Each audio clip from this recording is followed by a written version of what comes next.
Mudie,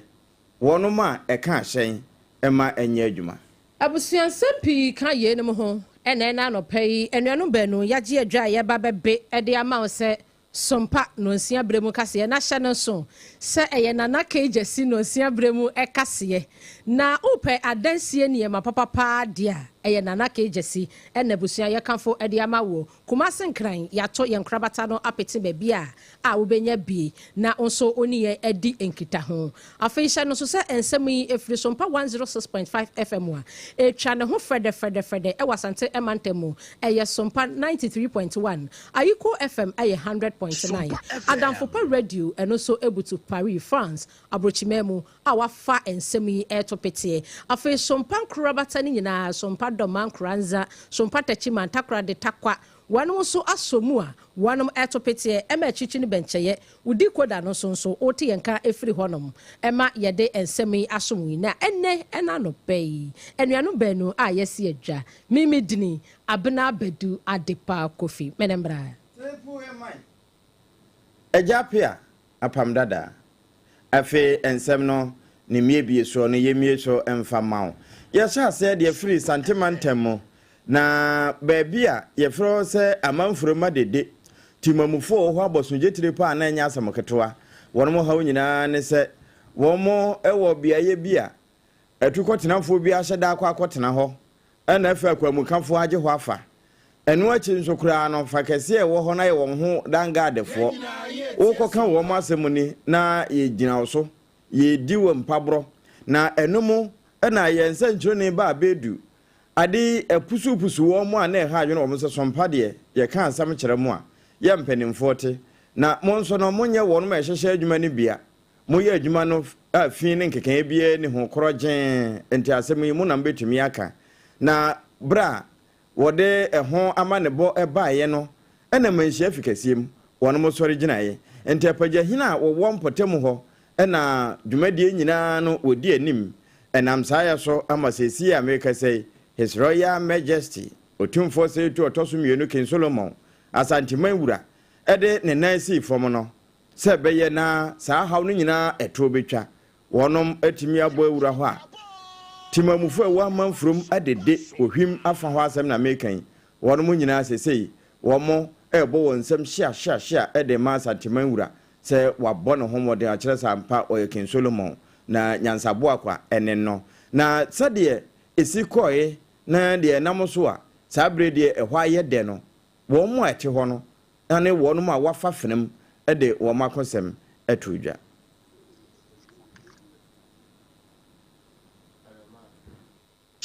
ha efra manfo ma dede na ya top plot wa ha ya to ye no eja me to ne makwo so amedwom me ya kaka na me dia ye dey aye floor level 8 bedrooms ba ko so ma me so Holland on so I no ne floor level ya ba o madwini nyina abo ne anware chepensa egusu no ene o madwi ato agu a enti ye se ewura ona asantema nyina ya ne dia edin kan no bi nkotodwe okuta asantema mu na ne bia enye no ye wura ti ne nsase ne bo na waka itwa bibia sabi ne nananom ya be akodi pa ya bre moja ne ye pe ba bia de etibeto sabi asantema kikire so bekoso na ye beto asase na asase ye beto ye no apiaje nkrofo ade matwofo aba asase no so contractor na wo ye me katensa asase no me de me kuram pipes nipo ho na omde matwofo ekurakura tuo ne langalanga me ba akofo enti wo se me bo me ho ba na me firi wonom eno ya timamufo bia wono mu wadede ye wo amanforo mohwim santimantemu ena ate wono ni Yetwa so ewo ensam foforo mu na san ye nyina ye bedi ho adanse ye se oman ye sidi no enya hoodene pa a wo chi eye US chopable dollars no ehye ne motoa mu esi na pampamu twede na empanimfo a wonom edi kan ebu woman na ne from 2017 ebesi 2024 eye oman panini His Excellency oman panida da na na dodan kwakufu ado ene na by MPP amanyuko na sei na eye opani akane no no eye Vice President Dr. Alhaji Mamudu Bawumia enso ekasa ya wo kire mu se oman sidi asesei enya hoodene a enidaso abamu a wanu a wo mti abrochi mamu wo ma hyase yesu na Ghana fo yenso ye de ye bo siri hehe ebo ye furu so pada no kire se ye ni age no wose eye wono ne hyehyeye ene na ban amanyoko MPP wanom hyehyeye a wo mode gugu akwan mu ene nam so ema eneyi sidi ne yehu se esresiri ya Ghana for yehu etoyi a enu akora anwumre na eye 11.2 something yi na yeyi ena ye mampani ni His Excellency John Dramani Mahama srem se jata Mr. Babio wano so akira na adwene ade afa ho a wakire mu sei e wono so ene na ban emefa miamia NDC amanyoko ena wonom so ehyehyeye pa abesa bosome 9 babusumi numuni wanom di gugu akwamu ene gold board yi eka ho bi ena nam so MSD no etumi ekọ yiye sa edema Ghana de hye entini se Dr. Haji Mamudu Bawumia eka se eye wono ene MPP amanyoko no wanom enwuma pa wo mudi gugu akwamu enunti ena sidi no ekọ yiye ma Ghana de hye a wo somu a enye yiye wone sompa kase etwetwe nkomo yi.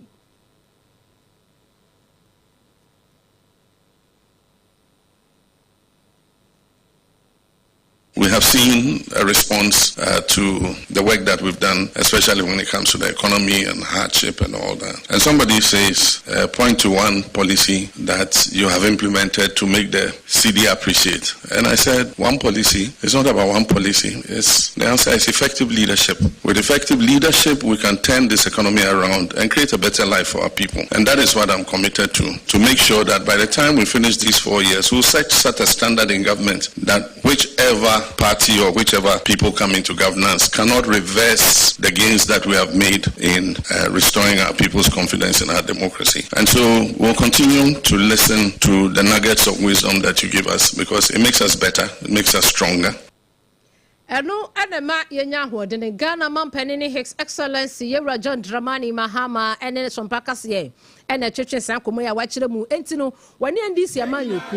de wani mudi gugu akwamu efa wo man yesika sam se economy no betumi agina yie ama Ghana de hye nso yeda ye ni bekum ye betumi asoda ye pa no eno ena wo mudi gugu akwamu no nemom wani mo ye hyehye ye bia se de wani mo ye no wo 4 years yi mo eye Dr. Haji Mamudu Bawumia ne pipi amanyoko wo be ye bie ekoye a anko yi Ghana fo sun ye wani ndisi amanyoko Ra John Dramani Mahama Ghana mampani His Excellency se ni 4 years ye won anim die obe make sure say Ghana ebetumi akoye a obi a entumi sanso MSN na wode ne mapa egu akwan mu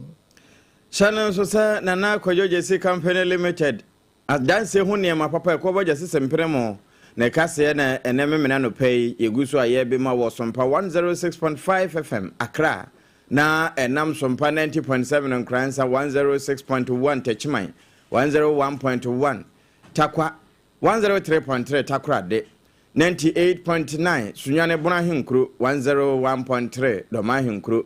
93.1 Santemanta Magiatum and we are SOMPA Ajibe Bia Ayiko 100.9 Adam for Paul Radio France Abridge Mamu Paris na Mubia Babe Deja we know London School of Economics Wamane University of Ghana Legon NFA Center for Democratic Development from CDD Ghana Wamo NIS Ahwehwemui ene womo de ababeto so se adandodo na wo my Ghana mu ye no fakase na wono mo na ye se memfa chembe hall nko ha mepese misina aha no mede me kitchen ewura ne sei na aha nso kora menyaye anka meye underground bi wo ha no mo ne ye ho ade ya enye de wono mo a esua ya dwene eto adwene so na wo mo hyeda eye plan ede eye adwuma fakase na fie kura no se unya ko town country planning wono ma boboa no a wo mo nim se fie kura wo ho eno mo ne ye ho ade na wei eye dodo nhye mo bi a wo mo de ye nkyerɛkyerɛ efren se workshop ena wono mo ye bi ena ye nsenkyere ni Ebenezer Usu ansa asemi bede nanim na tachiman bono East Mantam na henkro ɛhɔ ena saa nkyerɛkyerɛ kɛse pa ɛkɔso na emuna professor Claremessa wode to so akyɛ sɛ wono mo nim nhwehwɛmu a wo mahwɔ a wono mo hunu wo man Ghana mu sɛ adandodo na ya na yɛde etirimpo na yesusu ye ne yesi ebi kura wo ho a eye fiewura no a ena hyehye ne broso anaasɛ wɔtotare wokɔ yi nkura akɛse mu kura saa na fa kɛse na ɛteɛ na enwuma ɛda ne wura no ɛnɛteɛ Professor Claremessa research we are here no the main aim of the research was to look at self-built housing. Self-built housing, share ankwankwa omo ankasa de omo ahoden esi omo dan. Emo bi free baby ama. Any dansie na omo sie no. Enwuma ene faso e de ba ho. Ye hu se e self-built housing. So we yi Ghana ha dan Asia 90% no ankwankwa no omo esi omo dan. Nye aban na obi na ebo omo esi. Abrochire ne mramra bebre no. Na ye wo companies any banks and e ka bom na esi dan. Ye ha no ye ni bibisa. Nanso ye hu se e ba ye policies. Ye nsho da ehun se ye policy no e target no. Ye nhwehwe no mu no ye hu se yes ankwankwa esi omo dan a. Nye se dan na omo esi ama omo nko a. Dem no e di nyo bebre ba. Mason for electrician carpenters omo supply anwea omo ton building materials no man e kire se ankwankwa esi dan a. It generates a lot of economic activity and I said the nyuma ba. Eno Professor Clara Mesa ena ate se okasa yi sama no ne de wonu mafie wo mosisie ni nyina no de ntia uhune tenten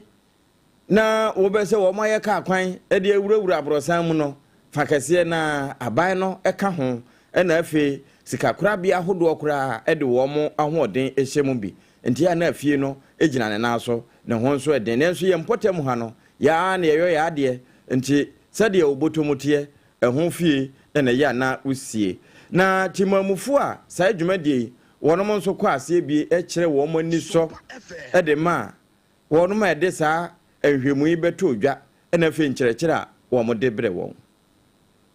Research now is about 90% of Ghana dying easy. And the young people know the problem I buy acquisition of land. And it's on the Baba Yajuma. When you scacra to assassin and scout the basic way. And it's the answer so why thing because an animal tones as in and in tea, you're going to say, Rantin and Papa, so that I was a big critique land banks before. Group of people be a Dutch almost bit to me. I had a bush and be a say to me just as if my youth for no woman who was sit there. Not necessarily say, Rumuna as boy no if you ask us na answer no efukakra obetim do ani ahwe ho ne ye hwea ne ma bebre efa eman kan ko say oba wo why we so yiro hu ne ye adwuma na wo de boa wo hu no timi ye bi papa bi de si ho say da be ada che ni ho na wo ba bro kra wo hu me kyero wo ne ma bi hu utimi si fie a uni ho a wo maje pade eno wonom a dwumadie na woka ho bi wode wo ho hye mu na ate sɛ wonom nso kyerɛkyerɛ na bra obi bo so sɛ why brebre nya sika no wakwa akota asase saa bre no na nanagesi techima hanswa abanima busu apani no wo hobi na be kire se wo hene bia no ho woton asase o asase no wo no ye de ma se didi so ana yeso adwuma na mom asase ankasa no ye nton se de twede ampon wanton amaye no de obi bia ehye ne tirim se na mato asase na ye media no mo na eho ade no nokure bia ne mo sa na wo kire de ntia wo kase asase nananom enton workshop yi ama yehwe ne mabebre kwan nananom ye nsase no ye de ma na bia nto asase ye de ne se ye de asase no ma sika na wo de ba no wo de das ntina ye ma 2 years period say for develop 2 years no so no one develop a nana kan wotimi chi asase no e kire se wanto ne mum nanano ya na e pese ye hemrante ne meba no kran o mutumenya asase adaache o muso betimi sidan no binti ato pada biro wo se ma wonu se wo wate so ama abrante na meba no afi mfi minu no so ato na boden eno na na adhwe ya boye kwan befa so a abrante no so o mu da ache dan badwom do ti beto obi no eno se no na ye ka chew se ubesi dan a emmo tirimu keke enka so ubesi dan sa na ubesi dan ne sisi dan na besi asidem akohu na kojoje si company limited ekoba jesi sempremo won na danse hu ne mapapa nyina no wowo na wowo ehu ne mude na eja wonomomwa se ye nchense a de bodan so prawudu nom ana danse hu ne mate se cement ayon ross ene ne ekeka aka ho no won na eso kokohunu no na wadom ede mu akwankyere amawo won na ma akwankyere a wonye ka free consultation eno achi wato adanse hu ne mawie na baabi a wode kwa kosi dan no nso eno nso wode kokwa ya wonye ohwe we ya mekan no wato no ho apete ewo baabi a wono kro ya nso ena Central Steel for abona baso say ye ba danse hu ne made a wode mufua na wabene wakwadare ewom o onkran 020 43 55 040 ana kumase 020 43 55 040 enene nkasa na de ehunta nyina no wonom na fe wonfa emma wo secure sanitary pad ni me hu ne kane no sɛdeɛ na kɔnɔteɛ ne fɛ ɛyɔ no ma musa sɛ yɛ ma deɛ na menim sɛ yɛ aduane na me sɛ secure deɛ sɛ tie bia medi bi na metɔ bi wie ya metea no na me hu sɛ yɛ ahotetam na ɛno ɛna ma no wɔnom yɛ secure wonua sɛ wonya mfiri wo nsa buo mu ana afei na wosi wo nyinta so abebu wo nsa secure na wɔsɔ de wo hoto so ɛno no per cotton ɛwɔ deɛ wɔ mo de ayɔnum enti wonya mo a ɛmfa ho ne wo flow no sɛ deɛ teɛ ɛnya de obi ahunu sɛ wabu nsa mpo utimi de yɛ ne ɛsɛ ɔde yɛ bia kɔgyem nyina ba wo na mu toto na toto ba bia ɛwɔ sɛ ɔde to a bibia mpepe mfa ho ɛsosɔ ade no mu ɛyɛ ne gyer kama paa enti saa bere yi a yɛde sanitary pads ɛbɛma yɛsuafo a wɔn wɔ basic ɛne senior high school so mmaa yi mu no ɛyɛ secure sanitary pad ɛna abere biara yɛbɔ so ɛkyerɛ mampani John Dramani Mahama sɛ ɛyɛ papa ɛne nti ɛyɛ Ghana made nso wɔma ɛnomom ɛna ɛnkorɔ anopa baabi a wo biara pɛ bi ɛhyɛ mu mako du mienu yɛ antoso wɔkora aka ho ɛyɛ secure ɛno na ɛbɛma wɔtumi ɛlivi secure ampa mede okɔ adum pizza to ɛyɛ Kumase ana kwada so estate taxi station hɔ a kane Asempa pharmacy le mu hɔ ɛhɔ ɛna abenya Mama Excellence Cosmetics ebia na wohia nku asrade bi ɛhɔ na wɔso wura Mama Excellence Cosmetics no ɛnepa ɛna ɛwɔ hɔ wɔse Mama Excellence we define your natural beauty enti sɛ woyɛ kɔkɔɔ woyɛ tuntum ɛhɔ na wɔso kɔ na okɔtɔ nku papa ɛbɛgye wo wedeɛ frɛ 0243 862158 na wone womo emon komo anope no woka yɛn ho ene yɛde na kwadwojesi no nsia bere mu kase yɛbɔ no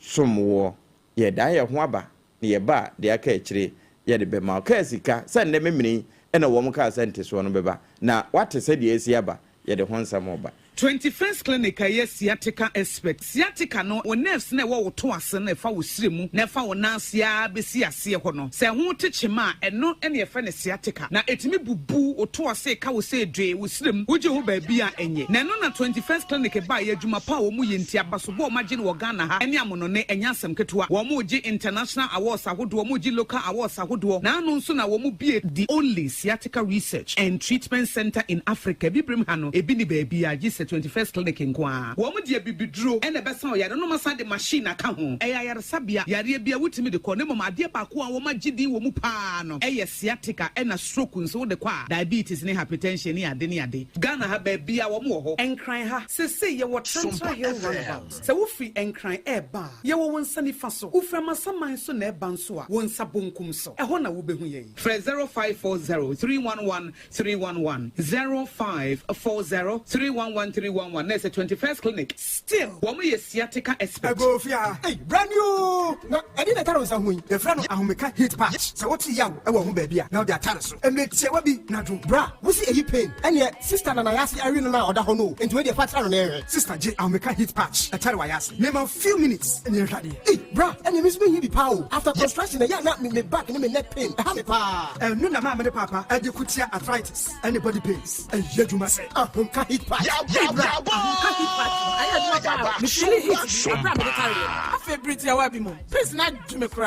I told you so. Say your back pain, waist pain, menstrual cramps, any arthritis and quadia. Use you Ahumeka hit patch. What the herbs and oil. That's a ginger and cinnamon. And I at a phone call Alpha Duo Pharmacy, Origin Chemist, Pharma George Accra, Palace Pharmacy, Accra, Buakwa Pharmacy, Takrad, Knock Chemist, Takrad, and Malarigo Pharmacy, Tamale. Maybe I 0599 802297. FDA agitating Kratuatu. Kweku, minim se wa yeshe. Me kra manane. Na so ebony show ho embaso. Male hon sepeno. Ebony condoms comes in different flavors and available in all pharmacies, chemical shops, over-the-counter shops, and pubs. For bulk purchases, contact 055-230-0075. Ebony condoms, Ghana's most pleasurable condoms. Make it worth it. We got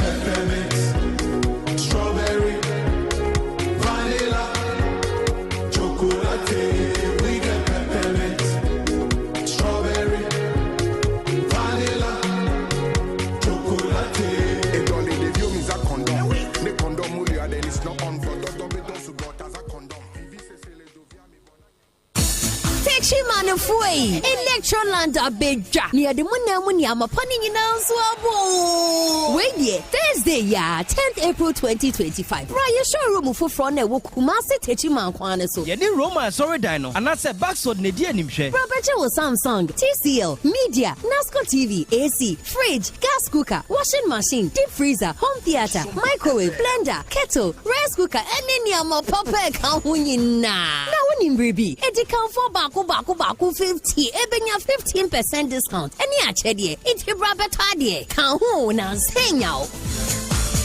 Endpoint Homeopathy Clinic. Ghana had the obi enim say your prostate. Na baby omutimi ye screening ema huni ye etu asia. Na a Endpoint Homeopathy Clinic. Anasa a kidney, a liver problem. Wofa baby and ajjo. Na the friend premature ejaculation no a be maybe a wonu odofo akwakwisia. Asa wo di ne ho agro. Asa wo tonte. Ene ebra Endpoint Homeopathy Clinic. Na ye moa. E ma ne mema mo pa wo. E ye Endpoint Homeopathy Clinic. Wo mo demu fua. Yare bia infections bi ne wo ho. Anasa bia wo hwa wofa baby na adjujo kidney problem prostate die eye Endpoint Homeopathy Clinic ahenema kokobe kumase ba ko ho eben Angel Educational Complex no na Accra hanso so die wo mu ginemu ankasa e was painted bebre friend share signboard no huduro na ubusasa wo pe Endpoint Homeopathy Clinic obi a ebe kire for Endpoint e wo 0244867068 and 0274234321 Endpoint Homeopathy Clinic wo mu demufua Yenina ye tie SOMPA.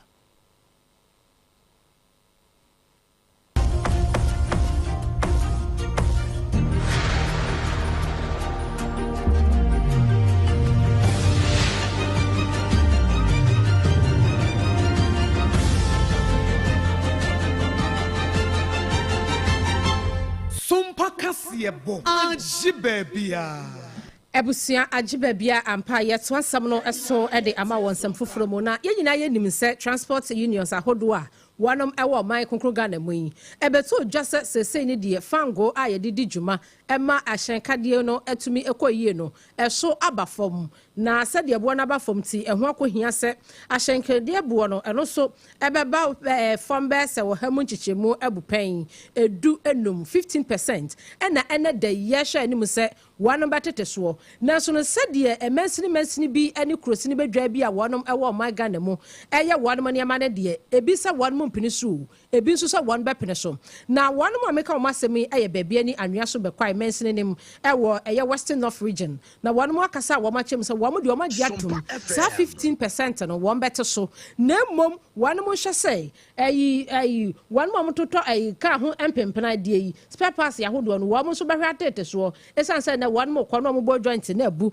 wanom ko wo mo skin etimi papa esan se kwan na nye wanom ne SOMPA kase e twetwe nkomo na wanom nsam a womo de tu yanim eye owura Joseph ba wono woni opani a wogina wonom nyina na mu ene yen ekasa ye sede ye ne nkomo twetwe ko ye andro a womo agitumu na o se bibia wo ya nya ho tua ho ena ne ekoko ba de ne eye wo mu ne eye wo mu na so ye tie ye ne womo ebobo ho this time around there wo ma di atum in fact ne this time ba ye no wo ma ye ne wo ma no so simple se ne a wo ka no be mi de ye bra se kina ena start na wo ma hye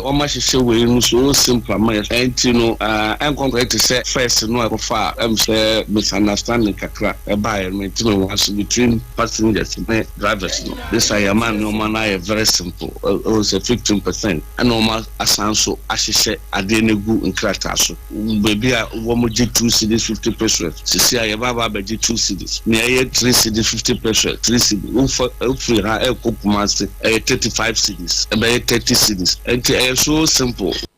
Openi okasa ye municipal coordinating director awono owo atoye etifido ematem Western North region director no ene ora Joseph Badako na enwachi no ahyankafo awonom ebo wa mu do mu station wa mu de no so wo nam so etwifa mu saa openi oda wonom so no e wa atoye etifido ematem ora Joseph eso ne SOMPA kase ye etwe nkomo ono so kyerensem e kyerɛ yen a wɔnom so kyerɛ mu sɛ wɔn so deɛ wɔn agye atom ɛsɛ wɔn bɛte so wɔnom nte so wɔn bɛte so ani nyinaa ɛbɛfiri wɔnom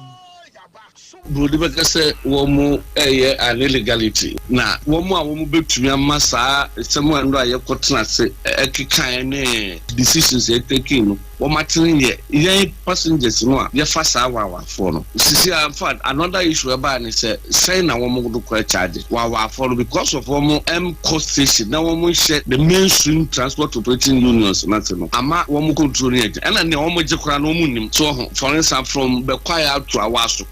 kitness when now say wow. Eti GPR for crab bomu send na wow for no crown charge. Eti one more for car no and na sisia no yes no mo say for instance we free ha e ko Awaso and say we free Bekwaya eba Awaso say ojo one city e send no hu say eswate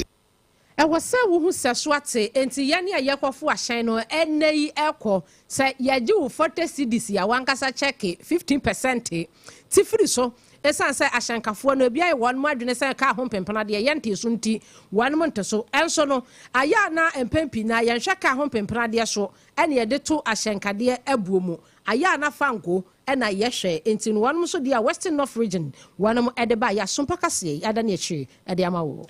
ene enye hyen no enko kire adafo na mo kadafo nso ka ho wan mo etwi trasakre ene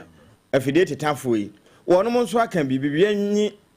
anwea so bekwaifo na wonom nso de ese anka wom no ene minister edi nkomo kasasie se oham nche mudu na wom bete afiri so nanso ene se wonom koso eso ene nyina wie no wom de aba beto se wonche oham nche mudu num enti woka kire members no se wom ntie de mpanimfo aka kosi se wom adwempa woni mpanimfo kodi ho nkomo no eno betimi aye adwuma na se tafrane wono ene ye pragiafo no wono secretary ewo Western North region ho ena wone yensentwerofo di nkomo a wode saa asemi eto wonim National Union of Tricycle Operators Sisia Nyamiadom a union across the country or babia to say the Ghana Private Road Transport Union or GPRT union saa no Sisia yen so ye de no etie nti yen hihye yemu no yen regional and national executives no from yen national headquarters omo yen hihye say even before say we neighbor no fuel reduction ne ba ya na yen hihye say ye fair na ye beti so but enru 15% na other transport unions ne de ye ne be 10% yen transport minister Edin Komo. But on my official communique say a bay in the form of press release I baba bonten say pragia for the say other transport to operators no omu use 15% reduction by here the be 10% because say yen operational cost any omo de no enye pe enti wie ya na afrane say tikuru ya de beto so say ewom say wo mo so oham nche mudu 10% de na so animu ya de mpanimfo aka no wono mo ntie no the make catch yen riders ne say misro mo the empayinfo e dia ba ne say ye fair no yente so sisi and 15% na omode ama yen ti ba bia na wo kwa na 50 pesos dey that so no say na ye 3 cedis a e beba 2 cedis 50 pesos say na e 2 cedis 50 pesos e no so beba 2 cedis na emom ye yen hyehyeye na ye na 10% dey ama wo mu say ye na 10% na kwan se kakra ba beda so but enuru 50 pesos no so for example say ba 10% na ye weke ye no na bia ye 30 pesos e de ba beto so but nsesasem ene ade enti no ana ama sisi aye consider e no so enti omuni hyehyeye no so mayen na efrich na kro no se obi fa na osi na o ma 2 cedis a ene ne nkokon je 2 cedis no se nsese bia ba se de we na ba ye ka kirem ye be fa sa kwan no so a na ya ka kirem na mode nsesan foforo na aba no so aye adwuma National Union of Tricycle Operators Ghana one more penny back on and I tell you, Casa, ewo atoye tifi. Na ebusia ewo ensamfoforo mu no Auditor General Service wanom e de krata eba emontene ebekire ensem bia eye empanifo a wanom ewo University of Ghana a wanom ehwehwe sa eye suapon ahodo nyina eso na wanom kire mu sei na sen na University of Ghana Chapter of University Teachers Association wanom ene omo ebedi kasasie bi na ne nyina efase empanifo wanom ye adwuma ewo saa asioye yi suapon ahodo a ewo Ghana ha sei no kamia yesa wanom eho ensem se sikasem mu ene enyema wanom hia ebema wo makoma ato wanom yem no asede ankoyie no na auditor service auditor general service no wanom so ekoye hwehwemu a de krata eba montene a wanom so ebekire mu na sesei no sede University of Ghana wanom panimfo yi echechensem mu say se report a eye audit service for ede ebaye enye no kure bia no wamo so aba monte a wamo so aba bekire mu na de tie nie wonu kire mu say 59.2 million Ghana cedis eno ni sika botina no wonu hwe anim say achechefo a wonu eye mpadimfo ewo eye University Ghana eye sasuapon ya wodo nyina mu yi wonu ka bomu koyi ye behwe ne de ama wonu na so asede auditor general service wonu report a wonu ede baaye no na ensuo bia enyina mu yi asede ene wonu adwene anko bankromu na eye mabusumi ya ewo mu yi da na etoso aduno na eye auditor general service one of the report yi eba emontene na University of Ghana penifo so ebe kire mu no na wamo so asanso aba abekire mu say wamo de gomo sira Ghana de hye esanse ehwehwemu a wonom ekoye ye mekire auditor general service for wonom koye ye no wamo so wamo hwehwemu no ensuo gina ho pa wonom say wohwemu a wonom at the international standards for supreme audit institutions wonom ehwemu a ehun se womuhwehwemu a wonom ye no ginamu ye afei amamra constitution 1992 de no so eno so wonom hwemu enema womu a womu hia ebema wonom report no so aya rich no womuhwemu afei Public Financial Management Act 2016 at 921 eno so wonom ade ye adwuma said ye emra no ese afei audit service no womo ankasa womo at 2000 at 584 eno so wonom de ye adwuma na wonom se ye no ane sai na amenia afei University of Ghana chapter of Universities Teachers Association for yi wonom beka say womo auditor general service for report wa wonom ede baye wonom se enokura bia enimu yi enti womo ka che Ghana de hye nyina ese se yete anase yehu ene entintan fidi ahodo ni nyina so no yehu se University of Ghana chapter of University Teachers Association for yi wonom portray se as a auditor general service for report wa wonom ede baye no enokura bia enimu a wose yempra ya so achi yete a yehu nso a yemu no hrodo hrada semo a sompa kase yada ne akire ede ama wei ye ko Denmark mamu na wonom ahyehye mra foforo bi kura ebinum asase ebo wo mo hwene se emfia bedi ne wakọ ahomegye mu no ese wo mo asa apagem kura de kosoro anhweje beduru mfinhye aduoson ne no na wonom kọ asetena wo mo kọto so aba no ewie nipa aduonu baako na tutiaye na mom aduo wotwe baako etewu ande wo mo nyina ato se enkosa esanse ebitimi di mfinhye aduosia ne akire na wodaso a eye mojamono ne hutua ne ho so adwene no ye adwuma obetimi abo adwuma paade asomo man no enti wo mu nyai emma wo mu mfa nyansa ne nkotena fie nko enkowie nkoye abusua asem na ebewie no wono mototo abo ede ba park so bra aban na ye nhyehyeye bi enti wo mu apagya ede ko emfinhye aduosia son a enche bia ekọ aduosia enwotwe ye beduru aduosia nkonkora ene binom de to se tie bia wono mu hunu se ebedura duoson na wonom ayewo wo mo afi apema henkuna duoson de banyina no saafoi ebetimi aka wo mo na no na Thomas Jensen wadi mfinhye duonan enson